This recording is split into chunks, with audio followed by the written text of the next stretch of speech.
Okay, so we're going to use this brush and pretend that this is the phone camera. As I've already said, this would be on at least 2 seconds, possibly even 4 when I'm shooting a stationary subject. So my movement here would be something like this. Depress the shutter and start moving, and I'd move, move, move, pause. Move, move, move, pause. Move, pause. Move, pause. Move to the centre again, pause, probably the end of the shutter speed. Obviously, that's taken a lot longer than a second, but that just gives you an idea of how I'm moving. So let me just do it again. So I'd probably be starting somewhere down here because I like to start towards the bottom of the tree trunk. I'd possibly be moving the camera inwards, so I'd be pushing it towards the tree as I slowly come up. So I'd go move, pause, move, pause, move, pause, move, pause, pause, end of shutter speed. And the reason I'm doing that is because it creates the effect I like. I'm trying to create an impressionist style rather than a complete abstract, not really the same thing. And with the phone, you tend to get this very staggery look. So you can see.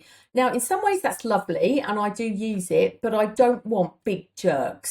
And so because the iPhone is capturing multiple images and then stacking them, they're all like multiple exposures, only the phone camera is making those digital choices for you. So by creating the pauses, if you do it and look on the back of your camera, when you pause, you will see it catching up with you. And then it captures an entire image. So that kind of then blends out the staggered effect. So move, pause, move, pause, move, pause, end of shutter speed, and you'll find you get a much smoother effect if that's what you're looking for. So I'm going to come to it in a moment, but with this image, I'm just going to show you here while we're in Photoshop.